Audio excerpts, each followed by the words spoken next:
Hello and welcome to this episode of Security Scan. I am Vishal Dahiya, and here this week we will talk about Precision Attack Loitering Munitions, that is PALM, which can give any defense force an edge against the enemy. And for more on this, we're joined by a distinguished panel of guests. Let me first introduce them to you, beginning with Mr. Manu Pubby, the senior editor with Economic Times. And we also have with us two defense experts, in fact, two former generals.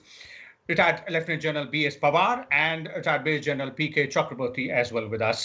Welcome, gentlemen, to Rajya Sabha TV. Let me begin the show and let me begin with you, General Pawar. Let's start by understanding what exactly is PALM, that is Precision Attack Loitering Munitions. Thank you, Vishal. Before I say that, precision attack today and in the future battlefields is going to be the primary form of combat. First of all, it is very cost effective, though the ammunitions are costly. This is the loitering ammunition. Once launched, it goes into the area of operations, goes, looks for the targets, and thereafter attacks the target in self-destruct mode. There are different versions. For example, we've also got those different versions here in India from the Israelis.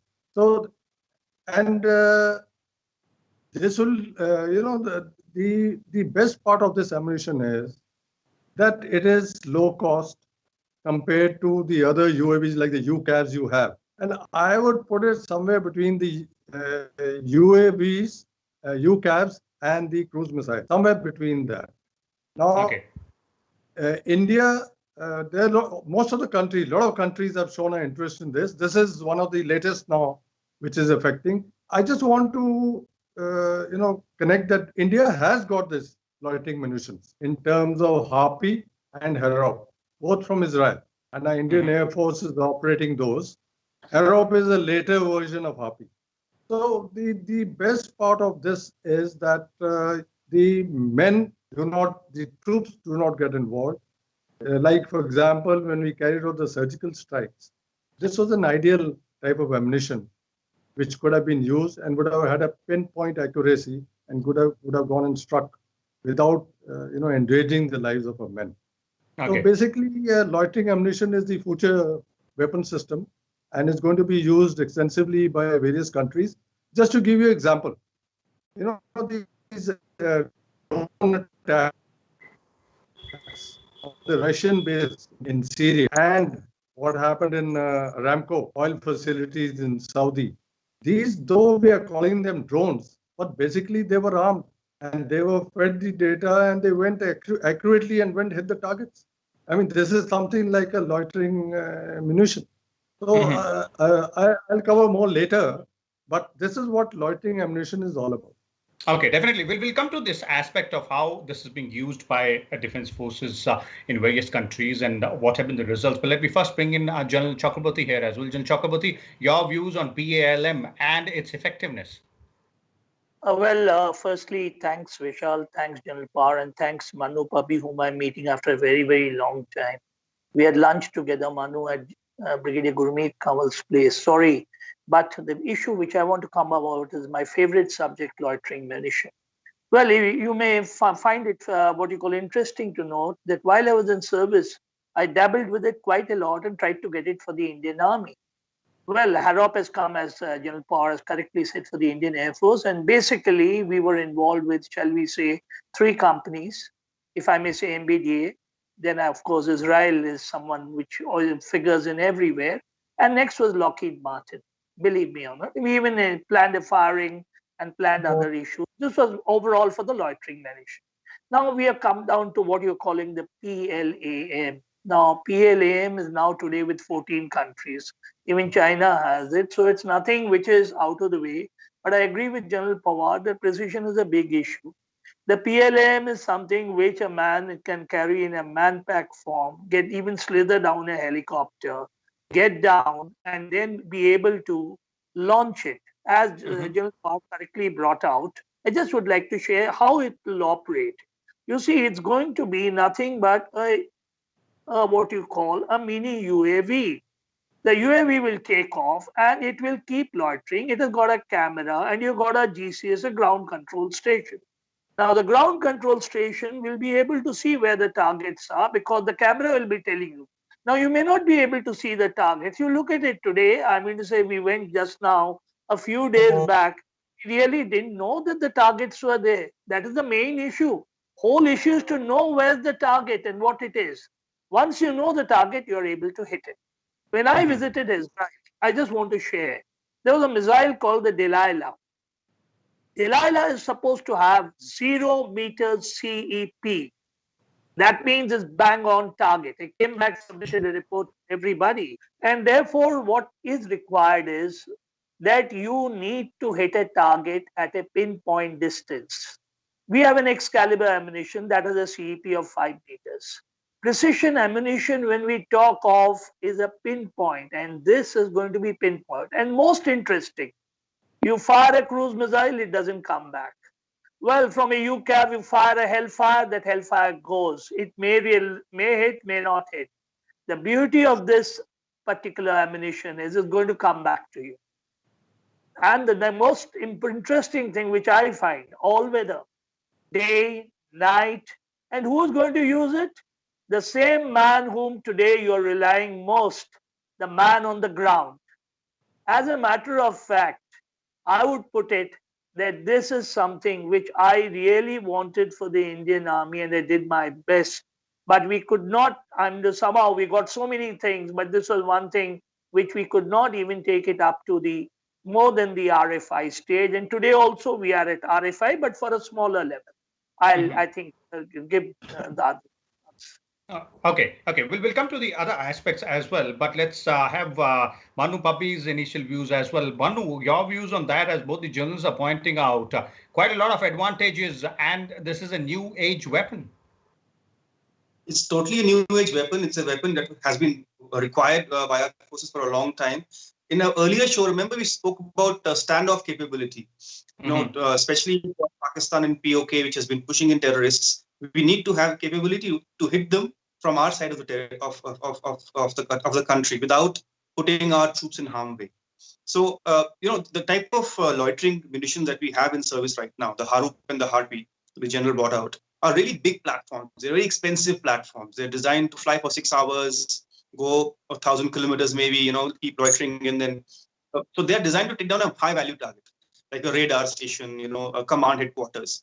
These munitions for which the RFI has come very recently, these are meant for troops on the border.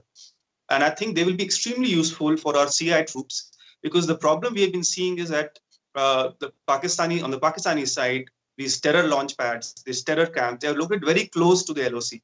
They're hidden sometimes from direct fire. They are in a small nook and cranny of a hill, maybe in the middle of a congested area. And to hit them precisely with artillery and conventional weapons is not that easy. But a loitering munition like this can really, terrorize the infiltrators, the whole terror network on the other side. And it is good to see the RFIs come out. In fact, it's even better to see if this requirement that we have, it's 100 right now, but I would imagine this requirement, if it really suits out, would be in the thousands. India can also become a manufacturer of this, as we have seen that a joint venture was announced earlier this year between an Indian company and the Israelis to manufacture these in India. So if we have a huge enough number, maybe we can make them here, we can export them in the future. But a great capability addition, I think it is something we should go for. It's a high time that we get something like this. It'll keep our troops protected and give us a credible deterrence against infiltration. Okay, definitely. So one thing which I could gather from all three of you is that this is a precision ammunition. This also gives that edge to the defense forces and a new age weapon as well. Let's now understand how it has been utilized by other defense forces. As John Chakravorty was pointing out, almost more than a dozen countries do have it and is utilizing. General Pawar, you were mentioning earlier about how this has been used by different, armed forces in different theaters of war elsewhere. So what has been the exposure and what has been the result of utilization of this particular kind of loitering munition? The best part, and what is the most important part, like General Chakravorty brought out, is precision. And once you launch these, be rest assured it's going to hit the target. There's no doubt. So that's where the precision counts and the confidence level in the ammunition counts. And I just want to highlight what Manu said. You know, the Harpy and Harop, these are all in the bigger platforms. Today, if you see any country that is going in for this loitering ammunition, right from whether it's Russia, whether it's the US, whether it's China, they're all going for the smaller versions, which the troops on the ground can use, especially low intensity conflict, in anti-terrorist operations. And in Afghanistan, the Americans have used it to a large extent. They were used in Iraq. They were used. They are being used in Syria. And like I told you, even organizations like the Houthi rebels, I mean, they use those drones. They were just they set the data on it, and those went and hit the target bang on. I mean, just imagine with and low cost. They're not spending any money on it. See, I just want to bring out this RFI that has got issued. I think what General Chakravorty, and I know, because though I had retired, I know he was onto this, that we must get this precision-guided ammunition, these loitering ammunition. And today is a good day. We know in January these people signed the joint venture, and like I said earlier, hopefully we should be getting that. The countries that have used it maximum is Israel. Next is US. And now we see even countries like Turkey, Iran, Iraq, Iran, and even China. China has gone, it's again, China, what they did was, they also took Harpies from Israel. But the subsequent upgraded version was not given to them, the Harop, which they wanted. But China, reverse engineering and all, and they are making versions of Harpy. And also the smaller versions, which are much smaller than that. There are two versions they've got. That is, I think, CH901 and WS43. Again, in the range of about 9 kg, and the other one is about 20 kg. This is what we are also looking at. So you'll find every country, whether it is US, whether it is Israel, Israel has gone for a miniature version of Harop. What Harop we have got, which is having a weight of just about, I think, 3 to 4 kg, but can carry much more warhead. So the trend we see, and what is going to happen is smaller loitering ammunitions, which have capability, and maybe more numbers can be launched at one time, which gives a greater success rate. So that's how all countries are using, and 14 countries are already involved in it who have. And manufacturing-wise, of course, there are only 3 or 4 of them who are doing. Okay, definitely. This increases the capability of the defense forces, which has this particular kind of munition on in its arsenal, rather. John Chakravorty, your views on this aspect, the way it has been used, the kind of results which are there, and the Indian aspect as well, as both Manu and General Pawar pointed out. The RFI has been issued. But that's where we need to go ahead and put our foot on the pedal out there, push the throttle. I think, well, both of them have covered the issues. I'll go into a little more, on ground.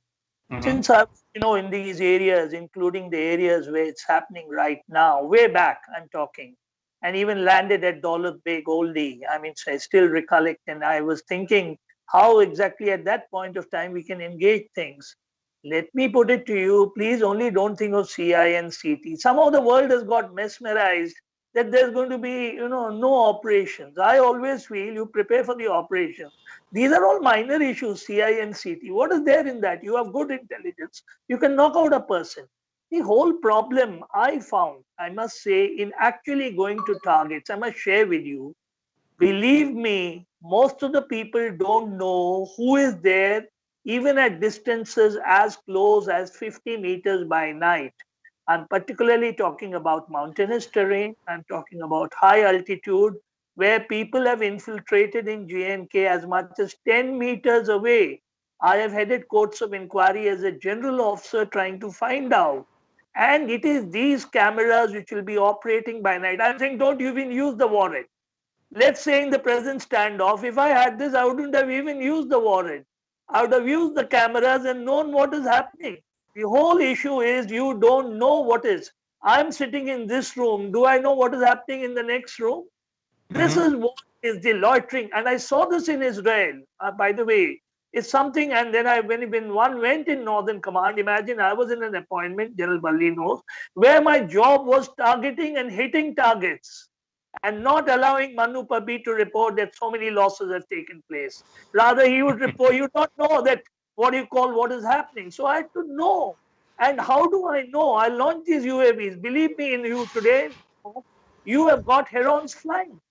Because despite all orders, I said that these must fly. The major issue which I want to talk of, therefore, is firstly location. Hitting, the choice is yours. You want to hit it, hit it. You don't want to hit it. You want to follow a peaceful policy which is being enunciated, please come back. Loiter, come back, reconnoiter. Remember, it can reconnoiter and then get it back. Salam, I must say, I attended a conference and he was saying, we must have a missile which, if required, can come back. And this was in Bangalore, I recollect. And he was the president of India. He gave a task. It's not enough to have just a cruise missile going and then you salute and say, well, goodbye. A hellfire goes. This is the beautiful thing. It can go, it can recce. You want to use it, use it. You don't want to fire, get it back. Now imagine, and all this is being done by a soldier. Look at the economic costs, look at everything and the precision. This is what I would say is the live issue which I can see on ground, applicable everywhere. Height is 4,500 meter. I wish they had made it 5,500. But well, 4,500 sees, I think General Balli Pawar is an expert on it. I think it sees all types of flying, above mean sea level, as far as we can see. Thank you, sir. Okay, Manu, that's a very interesting point brought in by General Chakravorty there, that, it's not only about precisely targeting the enemy, but also reconnaissance. And that's very important in these times. No, I fully agree with him. And, reconnaissance assets are at short supply with a lot of upfront troops. And this can double up in many roles. Also, as we know, there's been a change in our policy on the borders in the past few years. And we have to look at new ways of escalation, of controlled escalation. So, we have shown that we can do an airstrike without causing a war. We can do a shallow surgical strike without it becoming another Kargil. This, I think, gives India one more option. This is not a UAV. It's not an expensive Predator, a UAV which can get shot down. So you won't lose an asset. Again, it's not an aircraft which has to go across or has to be visible. This is a small, system, which even if you lose on the other side, is not that much of a problem for you.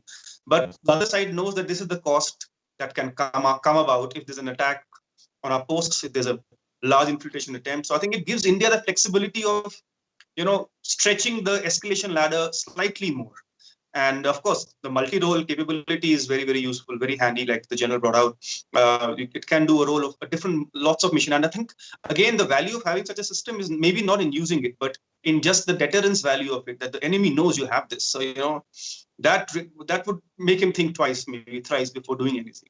And the system is such, you can use it to target, a soldier across or a bridge across, maybe, or just a vehicle or a terrorist camp. It gives you a wide range of target selection as well. Okay, definitely, it can be used as a deterrence as well. But the other aspect, Manu, here, and as both the journalists are pointing out, that equipping the forward line soldier with this not only gives that confidence to that particular soldier, but also increases our capabilities manyfold. Definitely. See, it does give you the biggest added advantage of not exposing your troops to deadly fire. And that, I think, is a huge capability increase on our side. A lot of our soldiers, especially in the line of control with Pakistan, are in very exposed positions. They are, we have to remain there because infiltration attempts are very frequent. And we see how these, guerrilla tactics are applied. So it's such a thing. I think you can cover a larger area with perhaps fewer men exposed to risks and a much higher technical advantage over the adversary. And again, as brought out earlier, these are not that expensive systems. They're not as expensive as the Predator drones and, having a Haroop or Harpy out. The one that we are looking to purchase now are on the lower grade of it.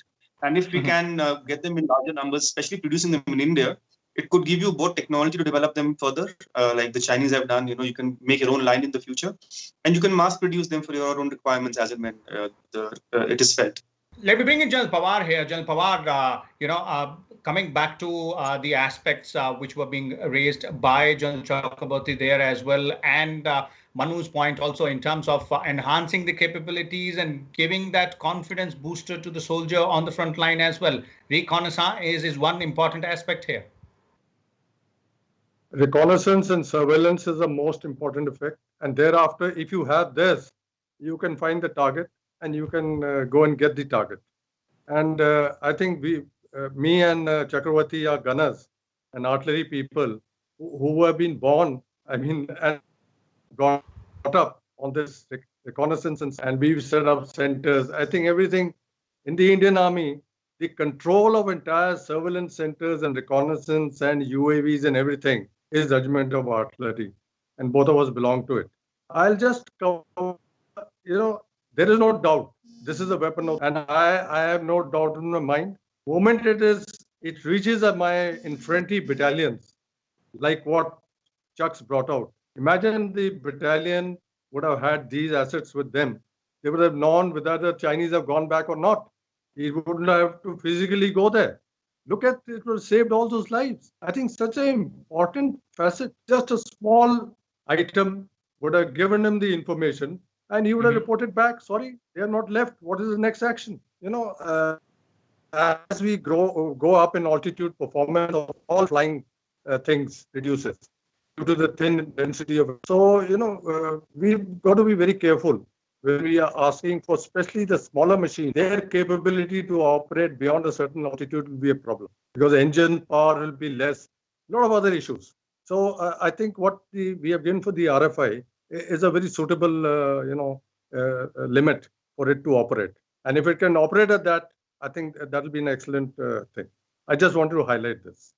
Okay, wonderful. Let's have the concluding comments from General Chakravorty before we bring this show to an end. General Chakravorty? I was just mentioning, I thought I'll say what the Marines are doing with these in Afghanistan. They have a 3D printer and, they are able to manufacture all these, UAVs and the so-called loitering ammunition over there. And they are able to, even if one goes, it doesn't make a difference. Now, that is the flexibility we are having with this type. And a 3D printer is not a great technology issue. It's something which everybody has. And last of all, which I would say that I think the earlier we get it, the better it is. Okay, Manu? I think, what we have been seeing on the borders for the past few months, I think this is a system which will be helpful both on the LAC and the LOC. On the LOC, because you can, use it against infiltrators. On the LAC, which is not defined, but which you need a lot of reconnaissance capabilities with tactical troops on the ground. I think it will be helpful there also. So it's a win-win on both sides. I hope it goes through, and I hope we make this system in India. I hope it doesn't remain an import. It has to be something which we make. Let us become a global leader in this. Let us export it and get technology, build more systems. Okay, definitely. There it is. Thank you so much, Manu, General Chakravorty, and General Pawar for sharing your views with us on this particular aspect. That is precision attack loitering munition systems, something which is cost-effective, which gives a lot of advantage to any defense force against the enemy, and the capability and answer not only in terms of attack, precision attack, but also reconnaissance and surveillance as well. We'll come back again next week with a different topic. Till then, you keep watching Rajya Sabha television, and don't forget to follow all the guidelines with respect to social distancing, and do not step out of your house without wearing a face mask, as the battle against COVID-19 is still on. Thank you.